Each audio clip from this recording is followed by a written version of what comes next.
चलिए, तो आज हम लोग पढ़ने वाले हैं पावर फ्लो डायग्राम, शक्ति प्रवाह चित्र। क्या पढ़ने वाले हैं? पावर फ्लो डायग्राम,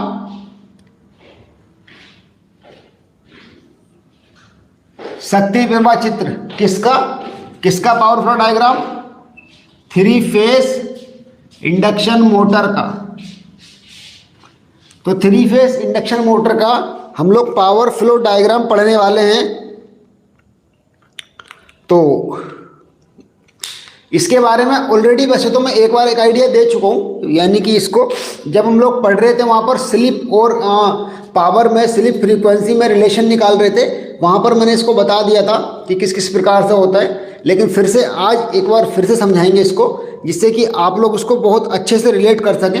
इसीलिए इसको मैं सोच रहा हूँ कि एक बार फिर से समझा ही दूँ आज। तो चलिए, सबसे शुरू में हमारे पास होता है स्टेटर। उसके बाद धीरे धीरे हम पहुंच जाते हैं रोटर की तरफ, फिर रोटर से निकल के हम लोग पहुंच जाते हैं शाफ्ट की तरफ। ये होती है शाफ्ट, ठीक। तो अब इन सब चीज़ों में जब यहाँ पर हमारा स्टेटर, ये वाला टर्मिनल है वो स्टेटर टर्मिनल है, तो यहाँ पर हम मान लीजिए कि स्टेटर इनपुट दिया जाएगा। और दूसरी बात मैं आपको बता दूं कि पावर फ्लो डायग्राम होता क्या है।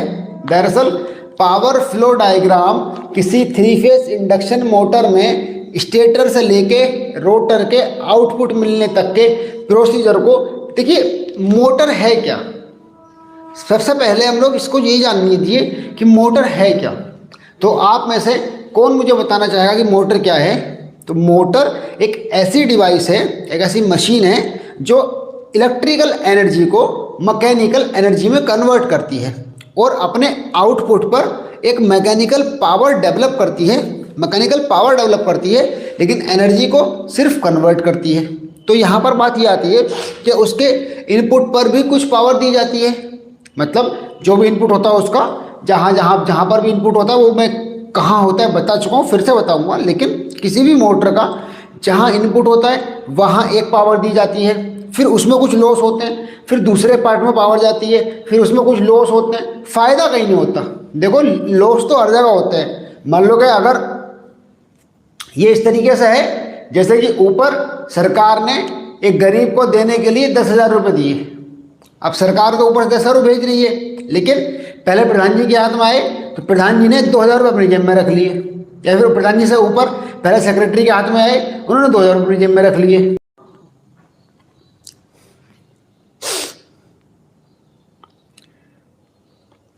अब तो चल पड़ा फिर से, अभी भी कटा हुआ है।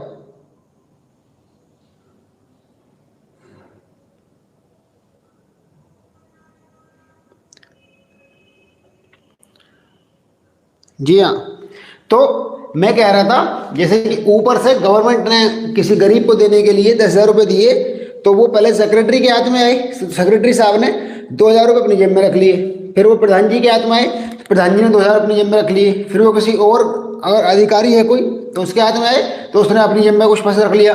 आखिर तक पहुँचते पहुँचते काफ़ी ज़्यादा लॉसेस, हर एक स्टेप पर कुछ ना कुछ लॉस हो जा रहा है। तो सेम कहानी यहाँ पर भी है कि जैसा अब यहाँ पर कई सारे स्टेप हैं। एक तो यहाँ पर स्टेटर का इनपुट स्टेप है, फिर ये स्टेटर के आउटपुट निकलेगा, फिर ये जो आउटपुट है वो रोटर को एज अ इनपुट मिलेगा। तो ये यहाँ पर हम रोटर इनपुट कंसिडर कर सकते हैं।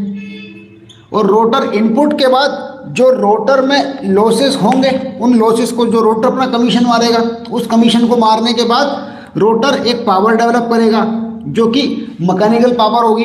उसके बाद ये पावर, ये जो शाफ्ट है ये भी थोड़े अपने लॉसेस मारेगा।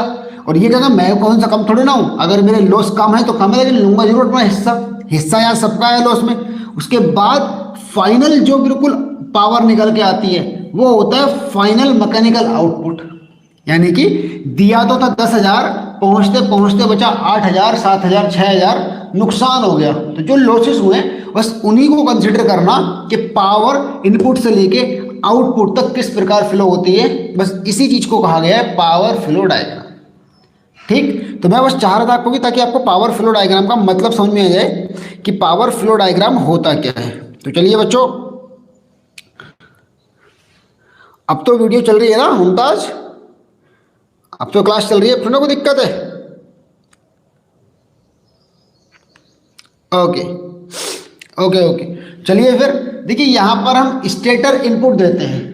तो चूंकि जो स्टेटर होता है उसमें एक कोर के ऊपर बाइंडिंग लिपटी होती हैं। तो जब कोर के ऊपर बाइंडिंग लिपटी होंगी तो वहाँ पर दो प्रकार के लॉसेस होंगे। और कौन कौन से लॉसेस होंगे वो दो प्रकार के? वो दो प्रकार के लॉसेस होंगे हमारा, एक तो होगा stator core losses, stator copper losses. यहीं पर स्टेटर कॉपर लॉसेस तो सीधा वहीं पर हो गया। देखो हम दो बातें जानते हैं, ट्रांसफॉर्मर जब पढ़ाए हैं हम लोगों ने तो ये जानते हैं कि हम जो करंट फ्लो कराते हैं वो सीधा तार में होता है, और लेकिन जो फ्लक्स बन के जाता है वो कोर के थ्रू जाता है। तो ये कोर है और ये बाइंडिंग है। तो इस बाइंडिंग में स्टेटर आई स्क्वायर लॉसेस या फिर स्टेटर कॉपर लॉसेस हो गए हैं, और इसमें हमारे स्टेटर कोर लॉस होंगे, क्योंकि ये स्टेटर कोर जो कोर है वही तो फ्लक्स के थ्रू पास कर रही है पाथ दे रही है उसको, ताकि फ्लक्स को पास कर सके।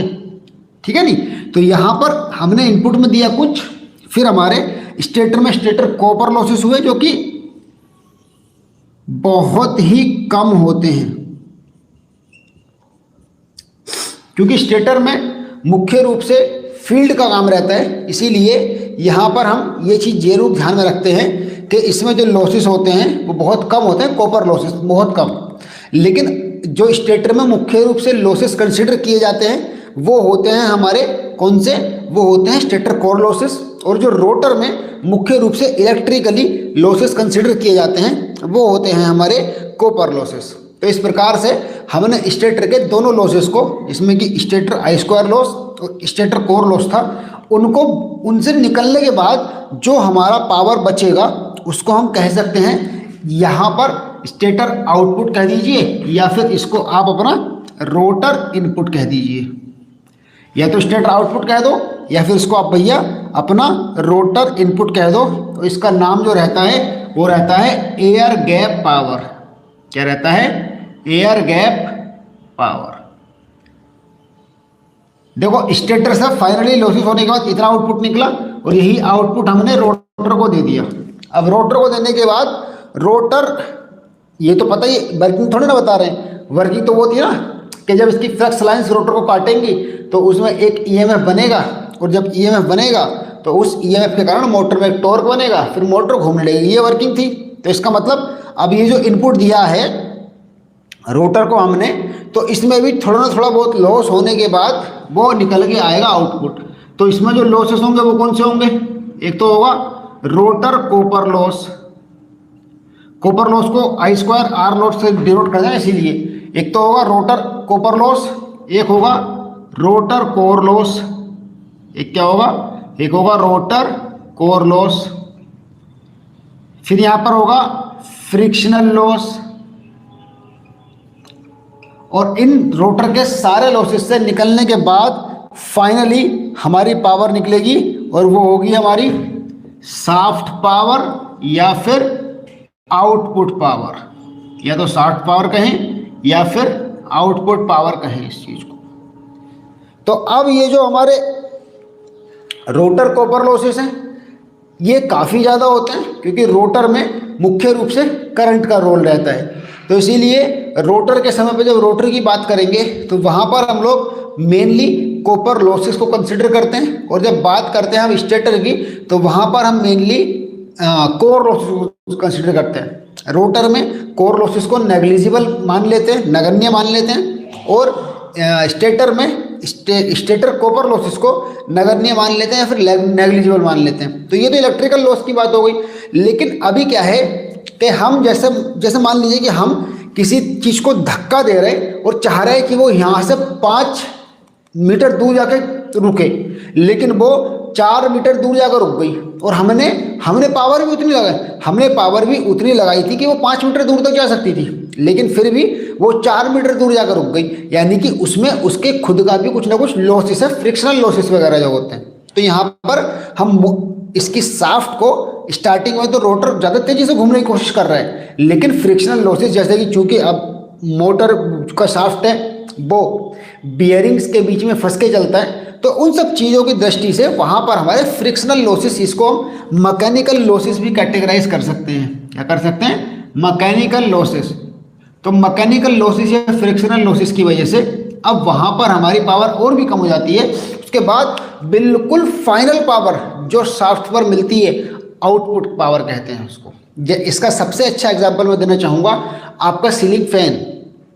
जब आप सप्लाई यहाँ प्रोवाइड कराते हो तो पहले जो सप्लाई उसको मिलती है वो रोटर को दूसरी सप्लाई देता है। फिर रोटर जब घूमना शुरू करता है तो दूसरी पावर से, मतलब घूमना दूसरी पावर से चाहिए, लेकिन घूम रहा है दूसरी पावर से, फ्रिक्शन के कारण से।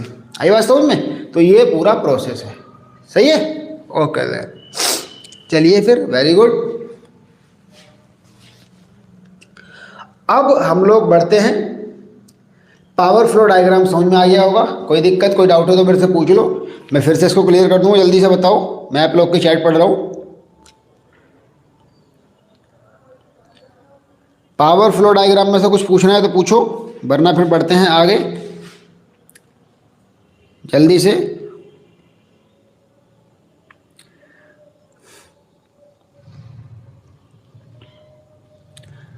अगर पावर फ्लो डायग्राम में से कुछ नहीं पूछना तो फिर हम लोग न्यूमेरिकल करेंगे। अब ये कह रहे हैं कि सर एक बार और बता दो। चलो एक बार और बता देते हैं, टेंशन मत लो, उसके बाद करेंगे हम लोग न्यूमेरिकल।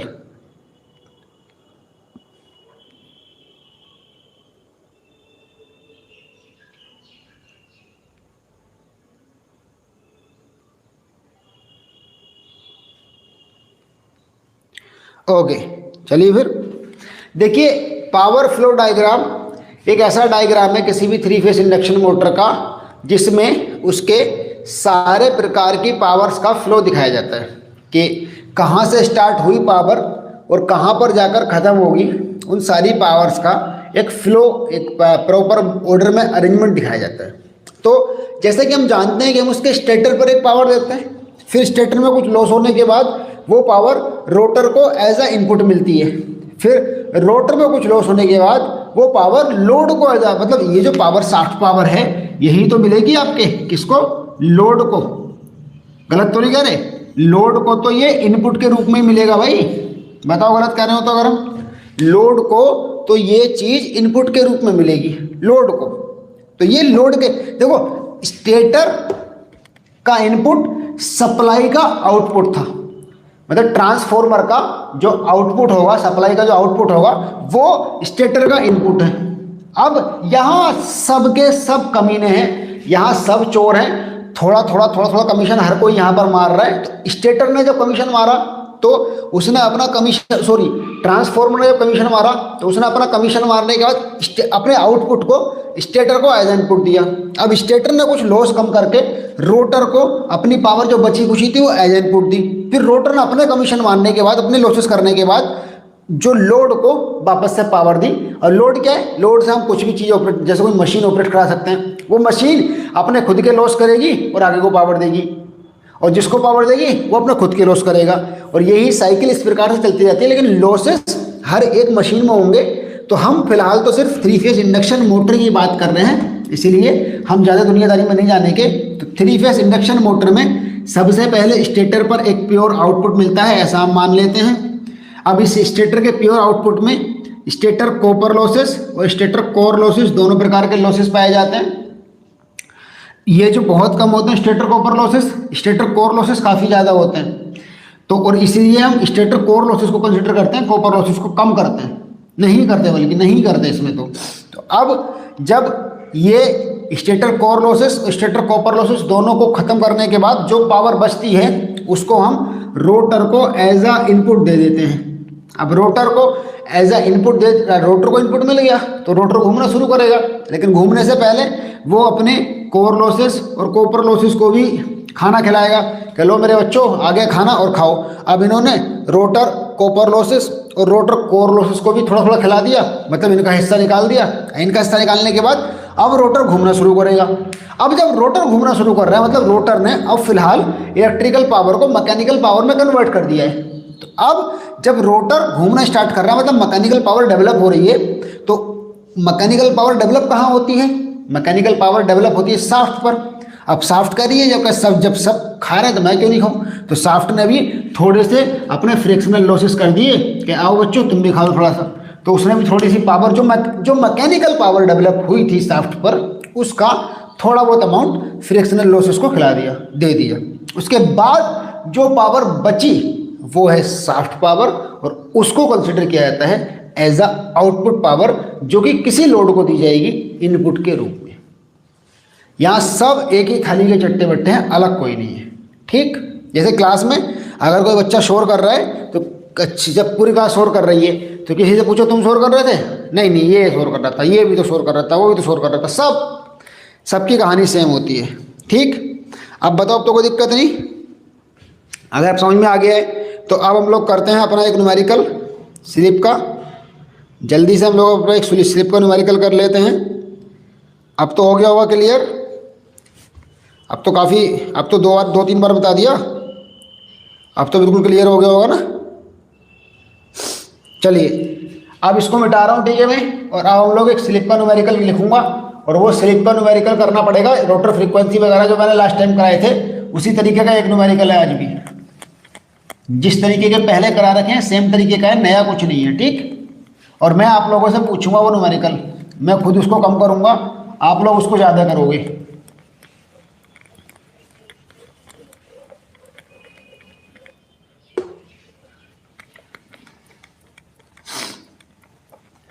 और एमसीक्यू भी बनाते रहो, एमसीक्यू इससे तो बहुत सारे एमसीक्यूज थे, जैसे कि किस प्रकार के लॉसेस को स्टेटर में नगण्य माना जाता है, किस प्रकार के लॉसेस को रोटर में नगण्य माना जाता है, स्टेटर के इनपुट को किसको आउटपुट के रूप में दिया जाता है, रोटर इनपुट और स्टेटर इनपुट में कौन बड़ा होता है, रोटर आउटपुट स्टेटर आउटपुट में कौन बड़ा होता है। ये तो बहुत सारी हजार बातें नहीं, इनके ऑब्जेक्टिव बन सकते हैं इसमें से, लेकिन अगर आप बनाना चाहेंगे तभी तो बनेंगे ना, बुद्धि का प्रयोग करना नहीं होता,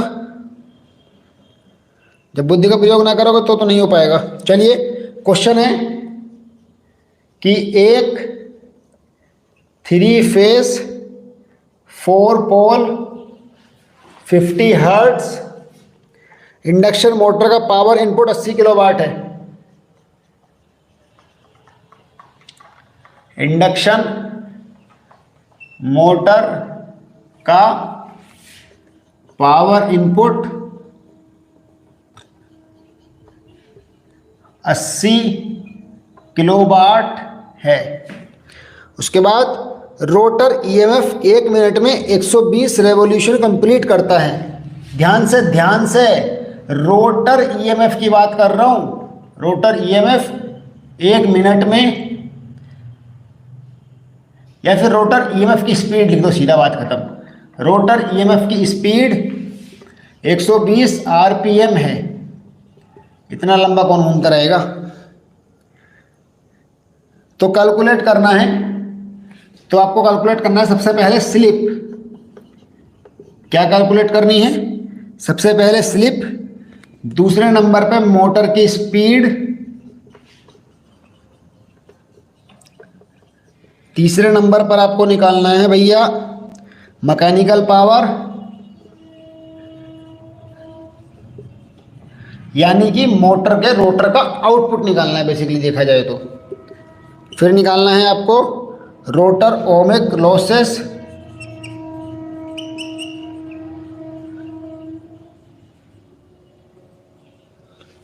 फिर निकालना है आपको, बस इतना रहने दो, ये 4 चीज़ें निकाल के बताओ जल्दी से एकदम। सबसे पहले स्लिप निकाल के दिखाओ इसकी मोटर की, ये मोटर जो आप देख रहे हो उसकी स्लिप निकाल के दिखाइए जल्दी से।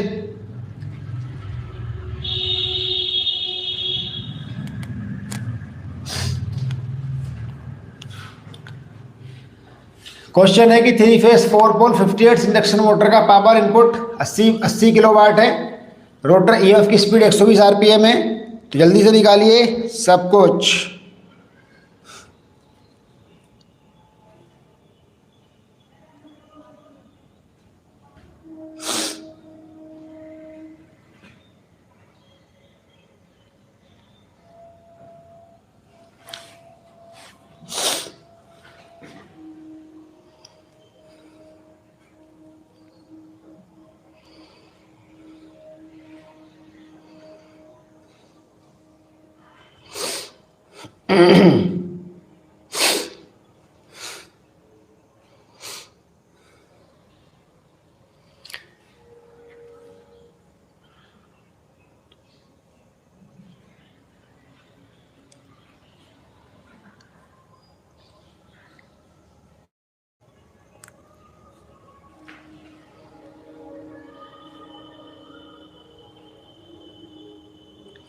निकालो जल्दी जल्दी एकदम। स्लिप 0.98। नहीं नहीं, स्लिप इतनी नहीं आती कभी भी रमेश मौर्य, स्लिप कभी भी इतनी नहीं आती। स्लिप तो 0.01, 02, 03 या 04 मैक्सिमम रहेगी बस। 01 वो भी 0.01, 0.02, 0.03, 0.04 बस, शायद नहीं रहती। इतनी स्लिप कैसे निकाल रहे हो आप?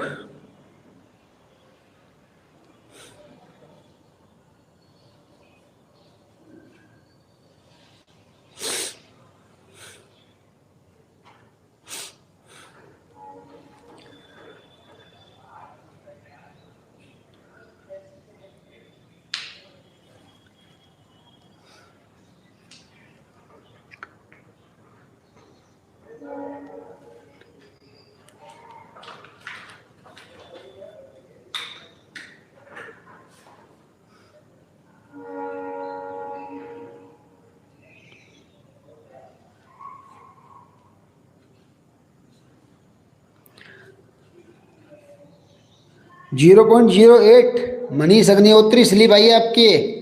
अच्छा कोई और बताओ जल्दी से जरा।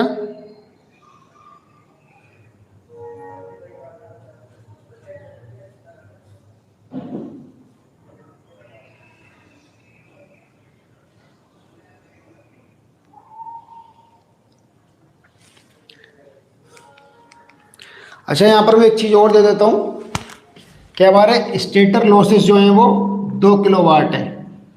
स्टेटर लॉस जो है वो 2 किलोवाट है। अब बताओ, स्टेटर लॉस की वैल्यू भी दे दी, अब बताओ आंसर अच्छे से।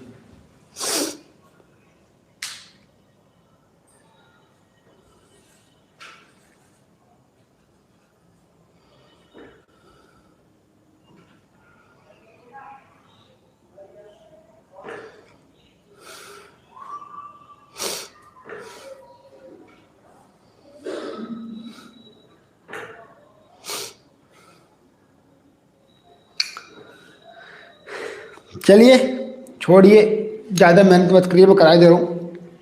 देखो सबसे पहले स्लिप निकालना है हमको। तो स्लिप के बेसिकली हमारे पास दो फॉर्मूले हैं। एक तो F R equals to S into F S, ये होता है मतलब कि रोटर की फ्रीक्वेंसी बराबर स्लिप गुणा स्टेटर की फ्रीक्वेंसी। दूसरा S equals to N S minus N R upon N S होता है। तो फिलहाल अगर देखा जाए तो यहाँ पर हम ये वाला फॉर्मूला यूज़ करने से अच्छा है कि ये वाला फॉर्मूला यूज़ करें, क्योंकि हमको स्टेटर की फ्रीक्वेंसी तो ऑलरेडी गिवन है।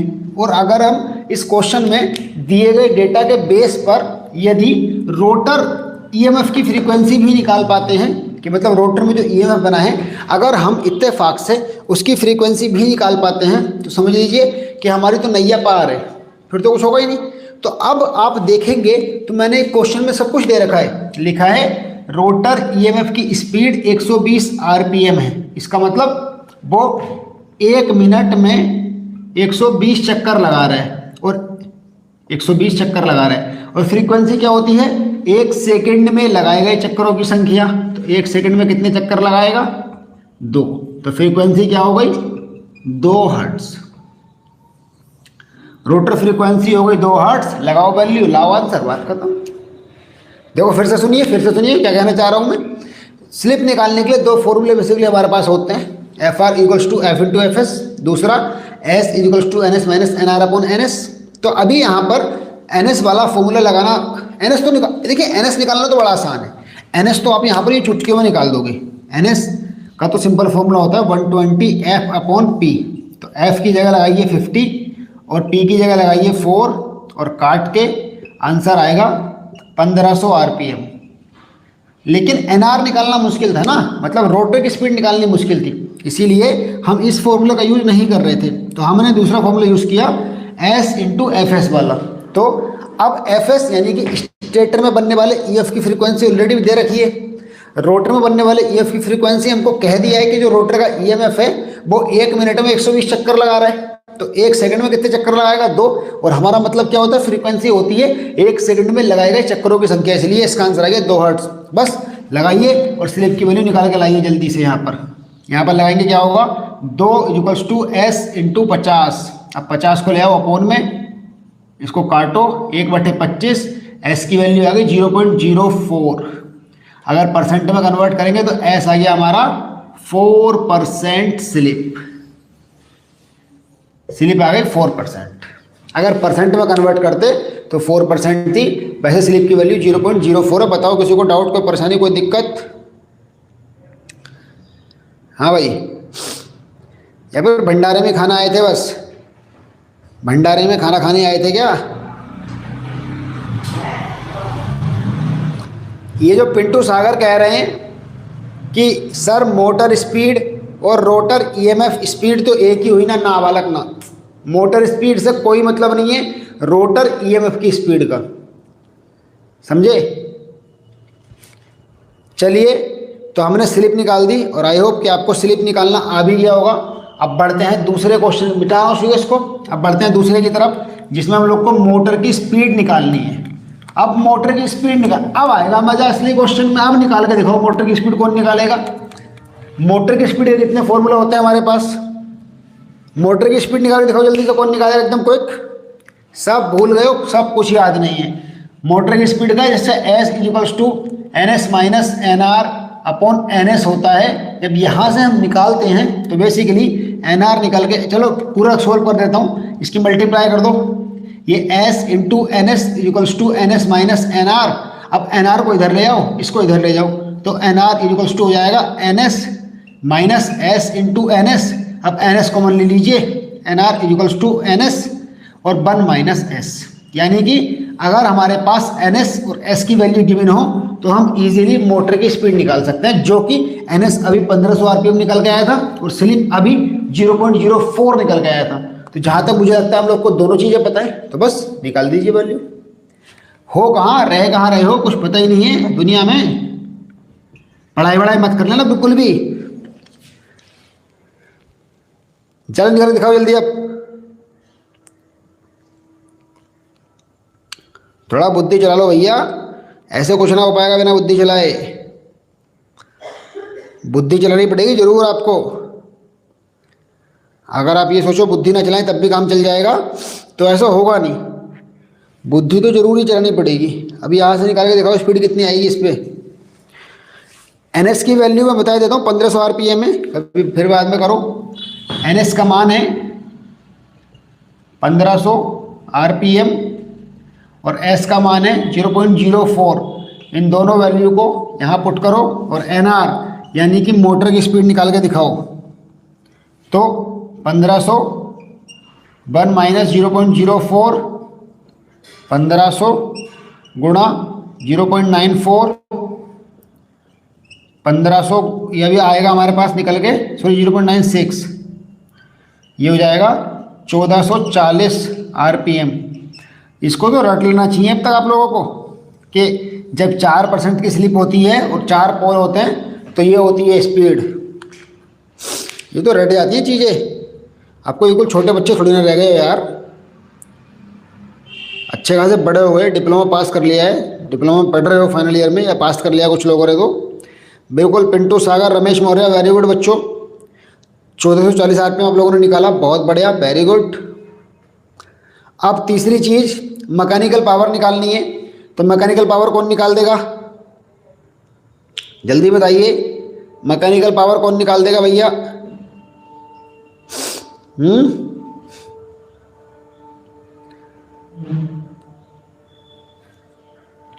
मैकेनिकल पावर कौन निकाल देगा?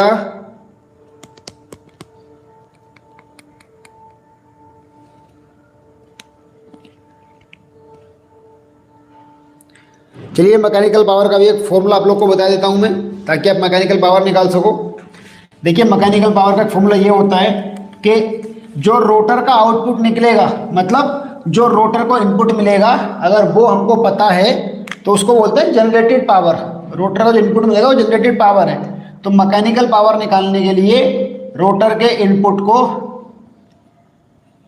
ये रोटर आउटपुट कह सकते हैं इसको, या मैकेनिकल पावर कह सकते हैं, और ये हमारा रोटर इनपुट है।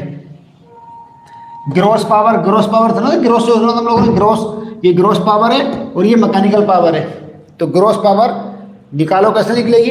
तो हम स्टेटर से जो इनपुट दे रहे हैं वो दे रहे हैं 80 किलोवाट का, स्टेटर लॉस हो रहे हैं 2 किलोवाट के। तो जब माइनस कर देंगे तो कितना बचेगा, यानी कि पीजी रोटर इनपुट की वैल्यू हो गई 80 माइनस 2 78 किलोवाट। तो 78 किलोवाट हमारा रोटर को इनपुट मिल रहा है। क्या मिल रहा है? 78 किलोवाट जो है हमारा वो रोटर को इनपुट मिल रहा है। सही है।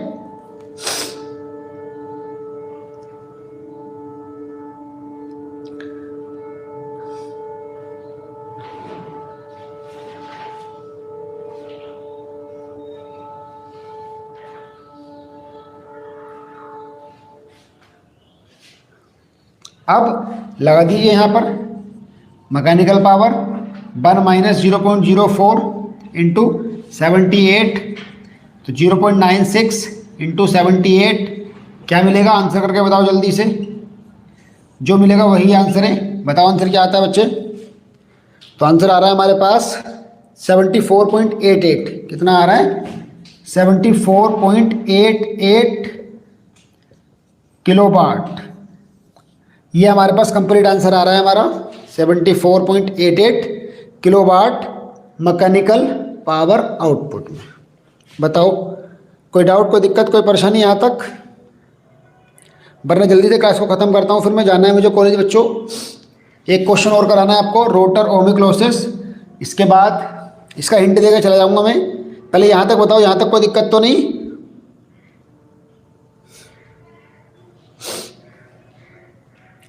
बहुत सारे फॉर्मूले हैं, वो पीछे मैंने करा दिए थे सारे के सारे। दरअसल इसको रोटर ओमिक का मतलब इसको रोटर कॉपर लॉसेस ही निकालने, सीधे सीधे देखो आप जल्दी समझ जाओगे। हमें इसमें रोटर कॉपर लॉसेस ही निकालने हैं बेसिकली। ठीक, इसको मिटा दे रहा हूँ मैं, समझ में आ गया होगा। ये पीजी का मतलब था ग्रॉस पावर, जिसको हम रोटर इनपुट भी कहते हैं। ग्रॉस पावर को हम रोटर इनपुट भी कहते हैं। तो अब जो रोटर कॉपर लॉसेस थे हमारे पास, रोटर कॉपर लॉसेस, उसका फॉर्मूला होता है स्लिप गुणा रोटर इनपुट। बस बात खत्म। लो, अब ये भी हमारे पास है और ये भी हमारे पास है, लगा के फॉर्मूला, आंसर ले आना। सही है। चलो यहाँ तक की कहानी थी। आई होप कि पूरा आपको न्यूमेरिकल समझ में आया होगा। कोई डाउट हो तो जल्दी से पूछो, फिर हम लोग क्लास को बंद कर रहे हैं। तुरंत पूछो, एकदम भाग के, जल्दी जल्दी। Don't waste your mind time also. और क्लास को टाइम से लेना आया करो भैया, बाकी आपका नुकसान है। टाइम से लोगे तो फायदा है, ना लोगे तो नुकसान। आपके मन है, कोई औषधि नहीं किसी से। ठीक है। हाँ जी रमेश मौर्य, बढ़िया है, बहुत बढ़िया रमेश।